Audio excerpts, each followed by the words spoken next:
자, 부엉이들, 홀로그램 기술 아시죠? 홀로그램은 2차원의 평면에다가 3차원의 입체를 표현하는 기술인데요.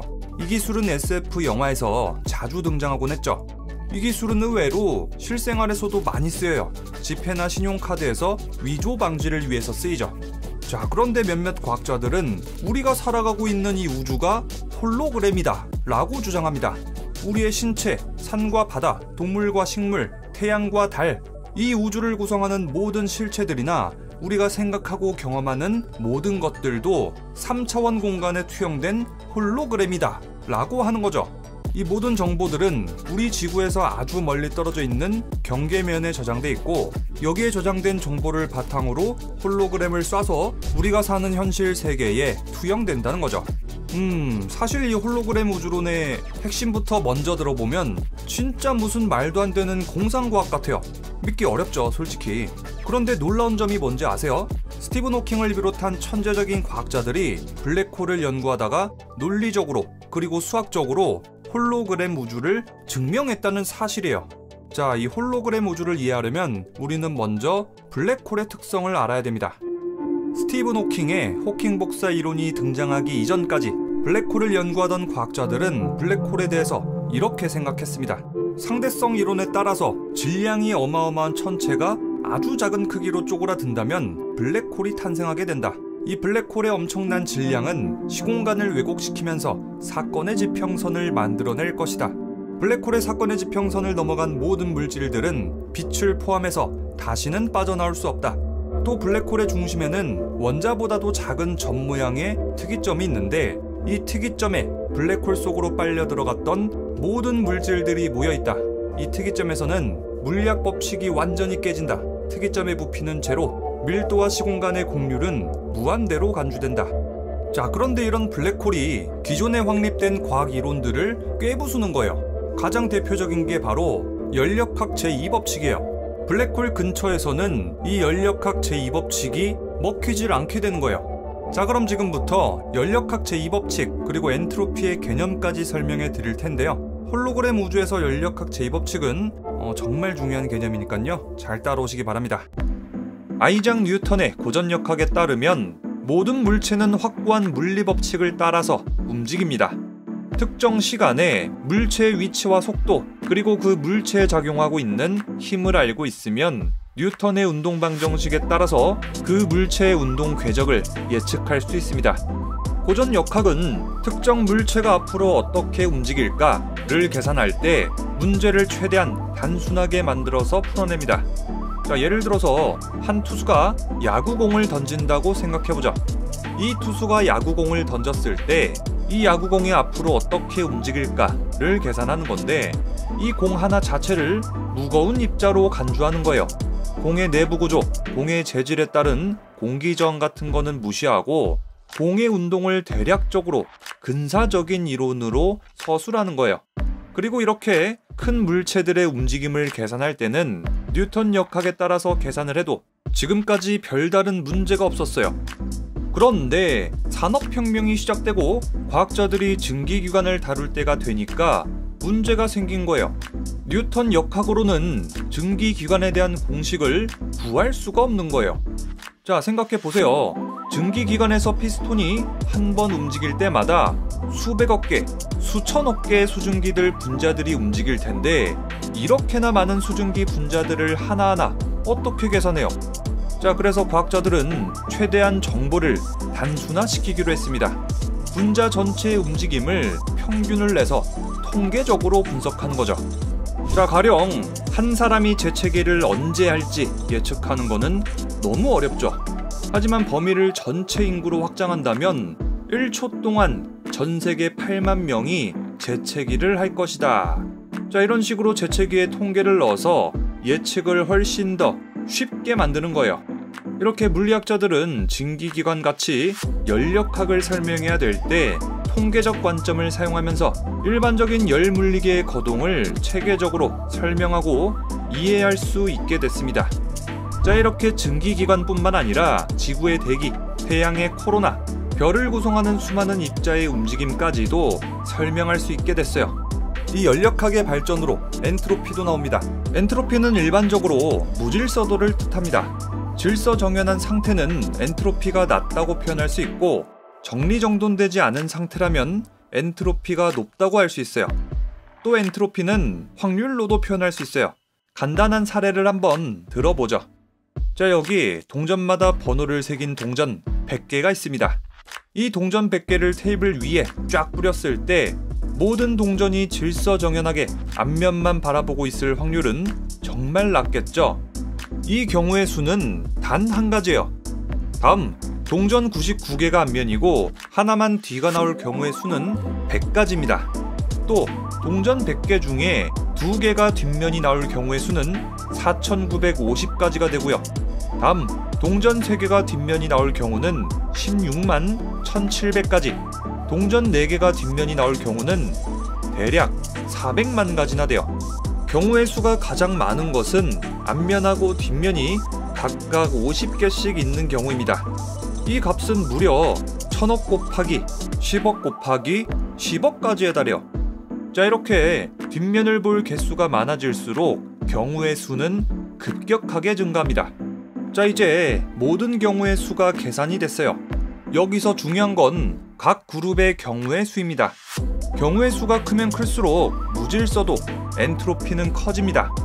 자, 이렇게 동전 100개의 앞뒤 확률을 분석할 때 동전 각각 하나하나를 분석하는 게 아니라 100개를 통째로 확률로 전체적인 분포로 계산하는 거예요.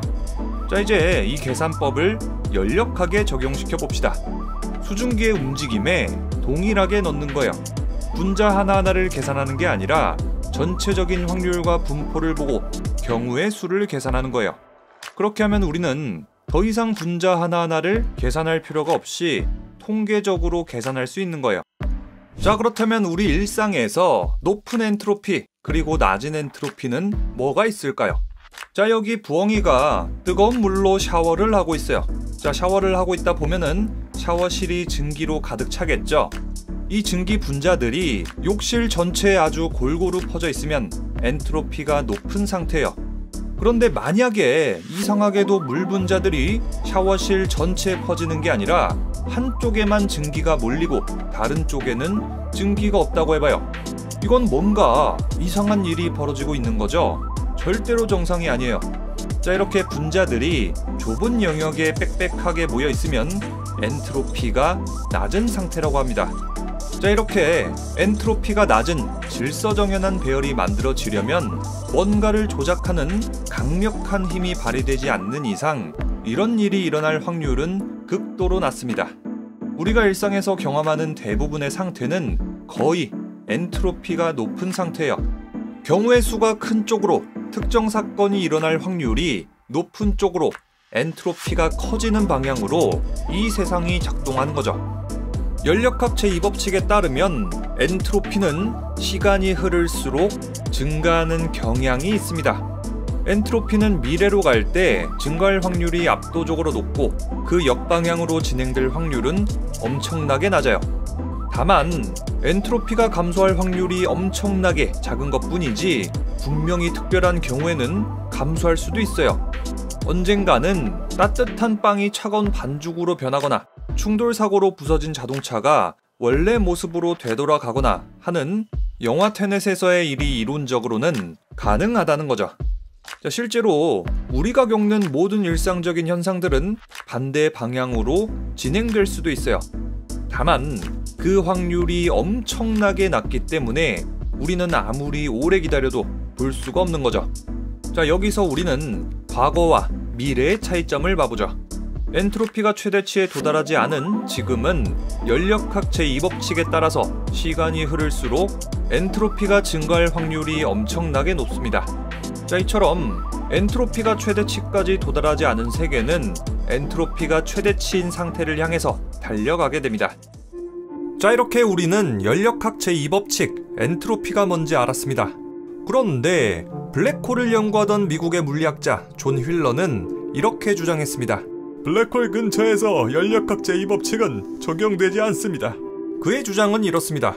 예를 들어서 블랙홀 근처에 빨려 들어가는 물질들이 있어요. 그런데 이 물질들이 블랙홀로 빨려 들어가는 순간 블랙홀은 물질을 빨아들이기만 하고 절대로 뱉어내질 않으니까 걔의 무질서도가 사라진 것처럼 보입니다. 즉 엔트로피가 줄어든 것처럼 보이죠. 또 블랙홀 속으로 빨려 들어간 물질들은 사건의 지평선 넘어 특이점에 도달, 무한히 작은 크기로 압축됩니다. 블랙홀로 빨려 들어간 모든 물질과 에너지가 한 점으로 압축된다면 무질서함은 없는 거겠죠. 그리고 사건의 지평선에서 특이점까지는 텅 비어있는 시공간입니다. 이 공간에서는 물질과 입자들이 떠돌아다닐 수가 없죠. 따라서 사건의 지평선 넘어 특이점까지의 공간에서 물질들은 재배열될 수도 없습니다. 즉 블랙홀은 엔트로피가 0인 것처럼 보이는 거죠. 블랙홀 근처에서 연력학 제2법칙이 깨진다는 존 힐러의 주장은 과학계에 엄청난 혼란을 가져왔습니다. 연력학 제2법칙은 절대로 깨져선 아니 되는 법칙이요. 블랙홀에 대한 이론이 뭔가 잘못된 거 아니요? 블랙홀은 상대성 이론에 따라 도출된 천체입니다. 지금 상대성 이론이 잘못되기라도 했다는 겁니까? 뭡니까?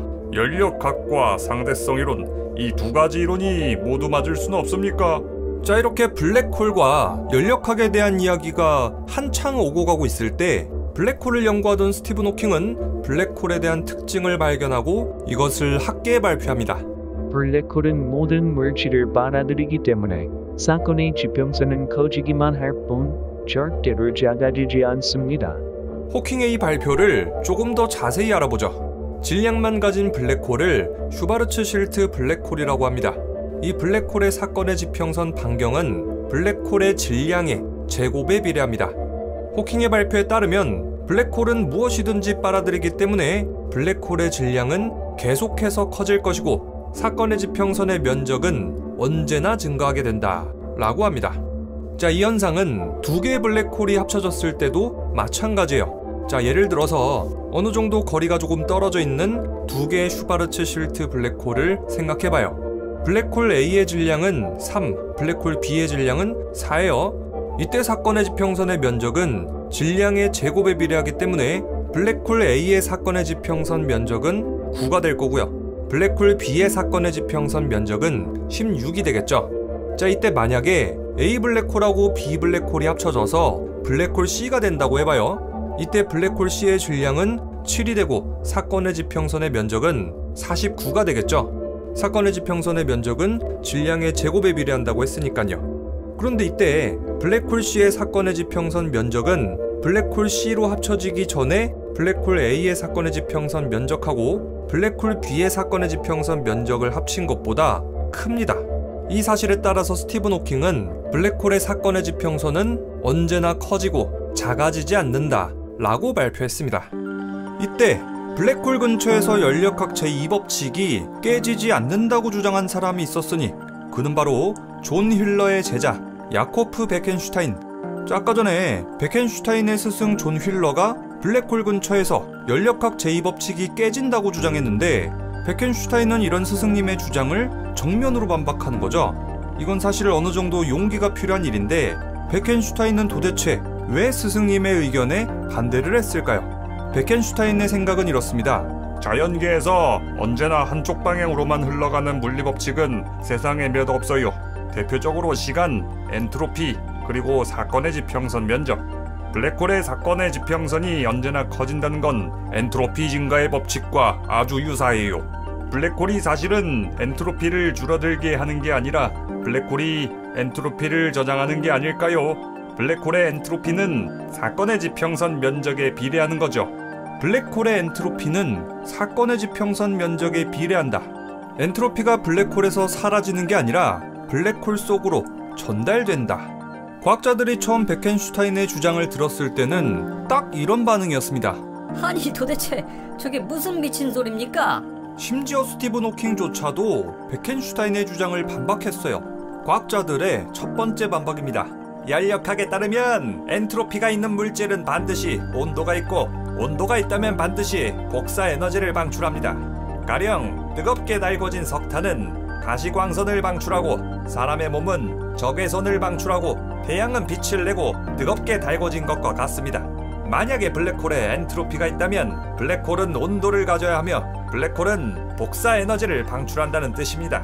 하지만 블랙홀은 주변의 물질들을 빨아들이기만 할 뿐 그 무엇도 블랙홀 속에서 빠져나올 수 없습니다. 블랙홀은 아무것도 방출하지 못한다는 뜻이죠. 즉, 블랙홀이 엔트로피를 가졌다는 베켄슈타인의 생각은 틀렸으며 블랙홀은 엔트로피를 가질 수 없습니다. 두 번째 반박입니다. 블랙홀의 털없음 정리에 따르면 블랙홀로부터 얻을 수 있는 정보는 오직 질량, 전하, 가군동량 이렇게 3개밖에 없습니다. 이 3가지 정보 말고는 그 어떠한 정보도 블랙홀로부터 알아낼 수 없습니다. 만약 이 3가지 정보가 완전하게 동일한 2개의 블랙홀이 있다면 이 2개의 블랙홀은 완전하게 똑같은 모습일 것이며 우리는 절대로 이 2개의 블랙홀을 구별할 수 없습니다. 즉, 털없음 정리에 따르면 이 3가지 정보 외에는 절대로 다른 어떤 정보도 아무것도 얻을 수 있는 게 없으므로 엔트로피에 대한 정보 역시 얻을 수 없습니다. 즉, 블랙홀이 엔트로피를 가졌다는 베켄슈타인의 주장은 타당하다고 볼 수 없습니다. 자, 이렇게 블랙홀이 엔트로피를 가진다는 베켄슈타인의 주장은 완전히 헛소리 취급당했어요. 그런데 스티븐 호킹의 호킹 복사가 발표된 직후 모든 상황이 바뀝니다. 하이젠베르크의 불확정성의 원리, 리병이 채널의 양자역학 시리즈에서 많이 다뤘었죠. 이 공식에 따르면은 진공은 아무것도 없는 텅 빈 상태가 아니에요. 이 진공에서 전자하고 양전자가 쌍생성됐다가 다시 합쳐지면서 쌍소멸하거든요. 이 과정은 끊임없이 반복되면서 에너지가 진공에서 계속해서 요동치고 있죠. 자, 이것을 양자요동 혹은 양자떨림이라고 합니다. 진짜 신기하죠? 아니, 어떻게 아무것도 없는 공간에서 뭐가 튀어나왔다가 지들끼리 사라진대. 현실에서 이런 경우가 어딨어요. 우리가 평소에 생각하고 있었던 텅 비어있는 공간, 이 진공이라는 공간이 양자역학의 세계에서는 에너지로 가득한 곳이에요. 그런데 블랙홀을 연구하던 스티븐 호킹 박사는 호킹 복사 이론을 내놓으면서 블랙홀을 이렇게 설명했습니다. 블랙홀 근처에서는 하이젠베르크의 불확정성의 원리에 따라 양자떨림 현상이 일어납니다. 블랙홀 근처에서 입자와 반입자가 쌍생성됐다가 쌍소멸하는 거죠. 그런데 만약에 사건의 지평선 근처에서 입자들이 쌍생성됐을 때 입자 하나가 사건의 지평선을 넘어서 블랙홀로 빨려 들어가고 나머지 하나는 빨려 들어가지 않는다면 과연 어떻게 되는 걸까요? 에너지를 가진 입자가 블랙홀로 빨려 들어갔다면 양의 에너지를 가진 입자는 블랙홀 밖으로 빠져나갑니다. 이때 쌍생성된 입자 둘이 다시 만나야만 쌍소멸할 수 있는데 에너지를 가진 입자 하나가 블랙홀로 빨려 들어간 바람에 양의 에너지를 가진 나머지 입자는 우주를 하염없이 떠돌게 된답니다. 에너지 보존의 법칙에 따라서 빨려 들어간 입자의 에너지만큼 블랙홀의 질량은 감소해야 합니다. 블랙홀의 질량은 복사 에너지 형태로 블랙홀 외부로 분출됩니다. 이것이 바로 호킹 복사입니다. 이 호킹 복사에 따라 블랙홀은 마치 블랙홀 외부로 빛을 방출하고 있는 것처럼 보일 거예요. 자, 이렇게 스티븐 호킹의 연구에 따라서 블랙홀에 대한 기존의 생각은 완전히 바뀌게 됩니다. 블랙홀 속에서 그 무엇도 빠져나오지 못한다. 블랙홀은 영원히 존재한다. 라는 생각이 블랙홀은 빛을 방출한다. 블랙홀은 증발하며 소멸하게 된다. 로 바뀌게 되죠. 자, 이렇게 블랙홀이 엔트로피를 가진다는 베켄슈타인의 주장은 호킹 복사 덕분에 사실인 것으로 밝혀졌습니다. 연력학에 따르면 온도가 있는 물질은 반드시 엔트로피가 있고 엔트로피가 있는 물질은 반드시 온도를 가지거든요. 호킹 복사에 따라서 블랙홀이 온도가 있고 복사 에너지를 방출한다는 말은 블랙홀이 엔트로피를 가졌다는 뜻이겠죠. 자, 이렇게 블랙홀이 엔트로피를 가진다는 게 밝혀졌습니다. 그런데 아까 전에 베켄슈타인은 이렇게 주장했었잖아요. 블랙홀 사건의 지평선 면적하고 엔트로피는 비례할 것이다. 스티븐 호킹은 베켄슈타인의 주장이 맞는지를 확인하기 위해서 블랙홀의 온도하고 복사량 데이터를 가지고 블랙홀의 엔트로피 그리고 사건의 지평선 면적을 비교했습니다. 그랬더니 계산상으로 사건의 지평선 면적은 블랙홀의 엔트로피의 양하고 비례한다 라는 게 밝혀졌습니다. 자, 이렇게 호킹 복사 이론에 따라서 블랙홀 근처에서 연력학 제2법칙은 깨지지 않는다는 게 밝혀졌습니다. 그런데 호킹 복사에 따라서 한 가지 풀리지 않는 난제가 생겼어요. 바로 정보 역설인데요. 이걸 알려면 우리는 먼저 정보가 뭔지 알아야 됩니다. 자, 지금부터 이야기할 정보라는 것은 리뷰 형이 머리 터지게 만들었던 양자역학에서의 정보예요. 정보가 뭘까요? 자, 만약에 탄소 원자가 있다고 하면 탄소 원자만이 가지고 있는 특성이라는 게 있잖아요. 질량은 얼마인지, 전자는 몇 개를 가지고 있는지, 반감기는 얼마나 되는지, 어떤 원자들하고 어떻게 결합하는지, 밀도는 어느 정도인지 등등이요. 이렇게 정보는 어떤 입자로부터 관측할 수 있는 모든 것에 대한 기록이에요. 양자역학에 따르면 이 입자가 가진 정보는 절대 사라지지 않습니다. 이 정보는 삭제될 수도 없고 변경할 수도 없죠. 자, 이것을 바로 정보 보존의 법칙이라고 합니다. 이 정보 보존의 법칙에 대한 여러 가지 예를 들어보죠. 여기 탄소 원자가 있는데 이 탄소 원자가 가진 정보들은 절대로 사라질 수 없습니다. 또 이 탄소 원자는 결합 방식에 따라서 다양한 물질로 변하는데요. 연필심의 재료가 되는 흑연이 되기도 하고 다이아몬드가 되기도 해요. 그런데 신기하게도 두 물질의 특성은 완전히 다르죠. 흑연을 나노 크기로 본다면 육각형의 판이 차곡차곡 쌓아 올려진 모습이에요. 흑연은 아주 무르기 때문에 흑연으로 연필을 만들어서 글씨를 쓸 수 있을 정도예요. 반면에 다이아몬드 연필, 다이아몬드 샤프심, 여러분들 그런 거 본 적 있어요? 절대로 없죠. 다이아몬드는 우리가 알기로는 세상에서 가장 단단한 물질 중에 하나잖아요. 이걸로 세상에 글씨를 어떻게 써요? 이걸로 글씨 좀 쓰려고 하면은 종이만 다 찢어지겠죠. 자, 다이아몬드를 나노 크기로 본다면 분명히 흑연이랑 같은 탄소 원자로 이루어져 있지만 입체적으로 연결돼서 아주 단단해요. 그래서 다이아몬드로는 연필을 만들지 못하는 거죠. 이 탄소의 결합 방식을 이용한 나노 신소재도 있어요. 그래핀, 탄소 나노튜브, 플러렌 등이죠. 그런데 이렇게 탄소가 결합 방식에 따라서 다른 성질의 물질로 변했다고 해도 탄소 자체가 가지고 있는 고유의 성질은 절대로 변하지 않습니다. 즉, 탄소가 가진 정보는 보존된다는 거죠.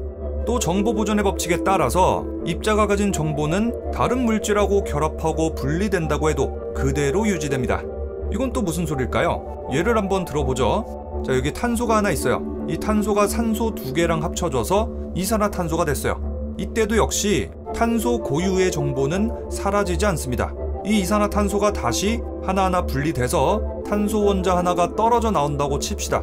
이때도 역시 탄소는 이 탄소 고유의 정보를 다 보유하고 있고 과거에 이산화탄소였다는 정보도 함께 보존하고 있습니다.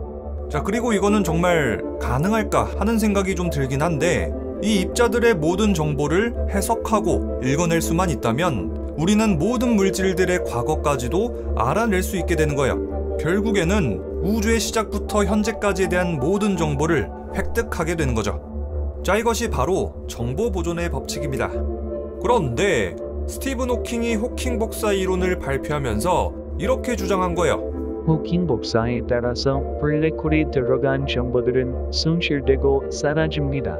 그런데 이것은 분명히 역설이죠. 양자역학에서 정보는 절대로 새로 탄생하거나 사라지지 않는다고 했잖아요. 호킹 박사가 이걸 모를 리도 없고 도대체 왜 이런 주장을 했을까요? 상생성돼서 블랙홀 속으로 빨려 들어간 입자는 블랙홀의 정보를 담고 있을 수 없습니다. 그런데 블랙홀은 이 입자의 질량만큼 내부의 질량을 복사 에너지로 방출합니다. 이 복사는 에너지만 가졌을 뿐 정보는 가지고 있지 않기 때문에 블랙홀 내부의 정보는 그만큼 사라지게 됩니다. 이것이 바로 블랙홀의 정보 역설입니다. 이 블랙홀의 정보 역설은 과학자들 머리 터지게 만드는 주제예요. 만약에 정보 보존의 법칙이 깨진다면 우주를 지배하는 물리 법칙이 완전히 무너지는 거예요. 어쩌면 우리 인류가 지금까지 쌓아온 과학 이론들을 다 때려 부수고 처음부터 다시 쌓아 올려야 될지도 모를 일인 거죠. 자, 그래서 과학자들은 이 정보 보존의 법칙에 위배되는 역설을 풀어내기 위해서 계속해서 연구하고 있는데 문제는 지금 거의 40년이 지나도록 아무도 이걸 못 풀어냈다는 거예요. 자, 이 정보 역설을 풀어내기 위해서 나온 이론이 바로 홀로그램 우주입니다. 와, 이제서야 홀로그램 우주가 나오는데 사전 지식이 정말 너무 많죠? 이번에 진짜 역대급으로 머리 터질 뻔했어요. 아마 여러분들도 버거울 테니까 이 앞의 내용들을 아주 짧게 요약하고 홀로그램 우주로 넘어가도록 하죠. 자, 엔트로피는 어떤 개의 무질서도예요. 블랙홀 근처에서 엔트로피는 줄어드는 것처럼 보여요.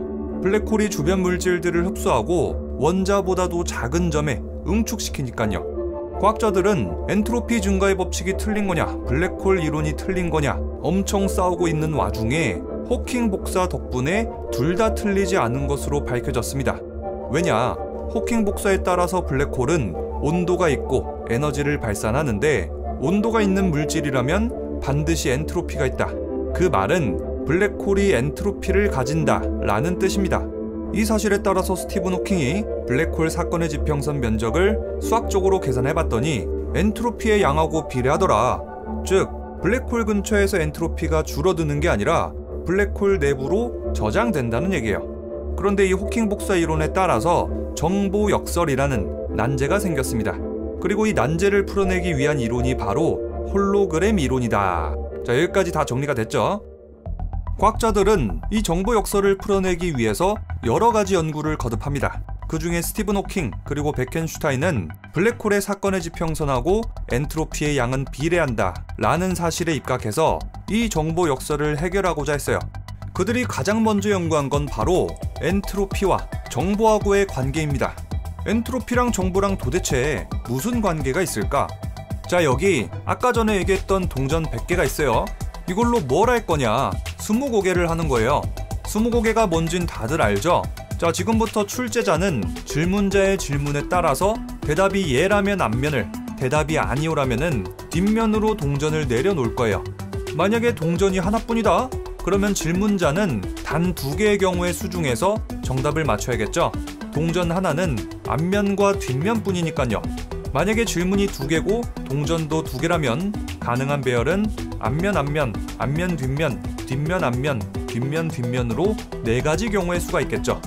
그렇다면 동전이 3개라면 2 곱하기 2 곱하기 2는 8, 8가지 경우의 수가 있는 거예요. 그렇다면 질문 100개에다가 동전도 100개라면 이때 가능한 경우의 수는 2의 100제곱, 무려 1000억 곱하기 10억 곱하기 10억까지에 달해요. 이 정도면은 100고개니까 질문자가 거의 맞추지 못할 문제가 없겠죠? 그런데 여러분들, 여기서 한번 생각해봐요. 이 동전 하나는 1비트하고 같아요. 비트라고 하면은 0과 1로 이루어진 이진수, 컴퓨터 연산의 최소 단위죠. 이렇게 1비트도 동전 한 개처럼 하나의 질문에 예 아니오로 0과 1로 대답할 수 있어요. 동전의 앞과 뒤, 예 아니오가 0과 1의 숫자로 표현된 거죠. 그 말은 뭐다? 100개의 동전이라면은 100비트에 해당하는 정보를 갖고 있는 셈이다. 주어진 정보에 따라서 예 아니오로 0과 1로 대답할 수 있는 경우의 수가 100개니까요. 자, 만약에 어떤 엔진 안에 수증기가 100만 개가 있다면 2의 100만 제곱만큼의 정보가 있는 거예요. 즉 엔트로피의 값은 정보의 양과 같다는 거죠. 자, 이제 우리는 엔트로피가 곧 정보라는 걸 알았어요. 스티븐 호킹은 이 사실에 따라서 양자역학을 이용한 엄청난 계산을 해내요. 블랙홀 사건의 지평선 표면적에 아주 작은 사각형이 있는데 이 사각형이 1비트만큼의 정보를 가지고 있더라. 즉 블랙홀 사건의 지평선 표면적만큼 엔트로피가 있고 그 엔트로피만큼 정보가 있다. 정보는 블랙홀 사건의 지평선 표면적에 저장된다는 거죠. 진짜 완전 개소름이죠. 이 연구가 있기 전에 과학자들은 만약에 블랙홀에 책을 던진다면 그 책이 그냥 사라진다고 생각했어요. 그런데 스티븐 호킹 그리고 베켄슈타인의 연구에 따르면 블랙홀로 빨려 들어간 책의 정보는 사건의 지평선 표면적에 저장되는 거예요. 또 만약에 책 한 권이 아니라 도서관 하나가 완전히 빨려 들어갔다고 해요. 그러면은 블랙홀의 질량이 커졌으니까 그 질량만큼 사건의 지평선 표면적이 넓어지고 그 넓어진 표면적에 도서관 하나 분량의 정보가 저장된다는 겁니다. 자, 이렇게 홀로그래피 원리는 공상과학이 아니라 이론과 연구, 수학에 따른 결과예요. 와, 진짜 개소름 돋았어. 그런데 몇몇 과학자들은 이 홀로그래피 원리에 따라서 더 급진적인 주장을 내세웁니다. 우리의 우주가 바로 홀로그램이요. 가장 대표적인 과학자는 바로 레너드 서스킨드 그리고 토프트입니다. 우리 우주의 끝 어딘가에는 그 표면적만큼 정보가 저장되어 있습니다. 우리 우주의 모든 물질들은 그 정보에 따라서 움직이는 것입니다. 우주에서 벌어지는 모든 사건들도 역시 그 정보에 따라 발생할 겁니다. 이 세상이 홀로그램 우주라는 것은 그 누구도 반박할 수 없을 겁니다. 만약에 이들의 주장이 사실이라면 우리는 스스로의 존재와 실체에 대해서 의심할 수밖에 없어요. 아니, 여러분들 생각해보세요. 나 자신의 존재도, 내가 생각하고 느끼는 모든 것들도, 내가 사랑하는 모든 사람들도 사실은 우주 끝에 저장된 정보가 우리가 사는 이 현실의 홀로그램처럼 구현된 거라면, 그렇다면 나라는 존재도, 이 우주도 과연 진짜일까? 아니면 우주 끝 어딘가에 저장된 정보가 진짜일까? 혹은 현실 세계에 있는 나는 그저 꼭두각시 인형일 뿐이고 우주 끝에 저장된 정보에 따라서 움직이고 있는 걸까? 이렇게 되면은 둘 중에 진짜란 무엇일까? 자, 이렇게 홀로그램 우주는 홀로그래피 평행 우주로까지 확장됩니다. 이쯤 되면 과학은 결국 철학 문제까지 넘어가는 거겠죠. 자, 그런데 이 홀로그램 우주에도 한계는 있어요. 논리적, 수학적 증거는 충분하지만 실험으로는 확인할 수 없다는 거죠. 또 사건의 지평선 표면적에 저장된 정보의 양은 알아도 그게 어떤 정보인지는 알 수가 없어요. 블랙홀은 절대로 예 아니오로 대답을 안 해주니까요. 그 말은 저장된 정보를 다시 꺼내올 수 없다는 얘기죠. 자, 이렇게 해서 지금까지 홀로그램 이론에 대해서 알아봤습니다. 영상 봐보니까 어때요? 처음엔 무슨 이 세상이 홀로그램이래 라고 생각하면서 이 영상을 봤다가 영상을 다 보고 나니까 정말 이 우주가 홀로그램일 수도 있겠다 싶죠? 자, 그런데 오늘 영상에서 다룬 모든 과학적인 이론들이 꽤나 많아가지고 소화하기가 조금 어려웠을 거예요. 제가 최대한 쉽게 풀어내기는 했지만 그래도 만약에 이해가 안 가는 부분이 있다 한다면은 오늘의 책을 소개하겠습니다. 짐 알칼릴리의 어떻게 물리학을 사랑하지 않을 수 있을까 입니다. 자, 사실 오늘의 영상 홀로그램 우주도 이 책에서 영감을 받고 만들어졌습니다. 자, 이 책은 현대 물리학의 3대 기둥이라고 할 수 있는 양자역학, 상대성 이론, 그리고 연력학까지 비전공자들도 이해할 수 있도록 아주 쉬운 언어로 수식 없이 정말 쉽게 알려줘요. 또 가장 최신의 물리학이 도달한 성취가 어디까지 와 있는지도 아주 재밌게 설명이 돼 있어요. 자, 그래서 만약에 우리 부엉이들이 오늘의 영상을 보고 나서 약간 이해가 안 가는 부분이 있다, 그러면은 이 책에서 해당 파트를 피고 그 파트만 읽고 오는 것도 아주 좋은 선택이에요. 그냥 순서 없이 아무 파트만 골라서 봐도 돼요. 그 정도로 이 책은 이제 사전 지식이 아예 없는 이제 저 같은 과알못한테도 되게 쉽게 알려주거든요. 이 책의 저자 짐 알칼릴리는 홀로그램 우주에 대해서 이렇게 말했습니다. 이 책에서 기초 물리학의 세 기둥인 일반 상대성 이론, 양자역학, 연력학을 하나로 합치면 물리학에서 정보가 나오고 홀로그래피 원리가 등장한다. 이 원리에 따르면 모든 정보가 블랙홀의 사건의 지평선 위에 암호화된다. 이것은 이론 물리학의 막강한 도구임이 입증되었다. 이 개념은 우주 전체를 기술하는 데 필요한 정보에도 적용되는 것으로 보인다. 물리학의 세 기둥을 연결하는 과제에서 정보의 역할이 점점 더 중요해지리라 생각된다. 홀로그래피 우주론은 우리 우주를 설명하는데 아주 강력한 도구다. 하지만 홀로그래피 우주론은 수학적으로, 이론적으로는 증명됐지만 실증은 어렵다. 우리 우주는 정말로 홀로그램일까? 그것은 후대의 과학자들에게 큰 숙제로 남겨져 있다. 자, 이렇게 짐 알칼릴리의 신간 어떻게 물리학을 사랑하지 않을 수 있을까까지 소개해드렸습니다. 그리고 이 책에 또 흥미로운 내용이 몇 가지 또 있거든요. 이 내용들을 기반으로 해가지고 또 다음에 기회가 생긴다면 재밌는 영상으로 한 번 더 돌아오도록 하겠습니다.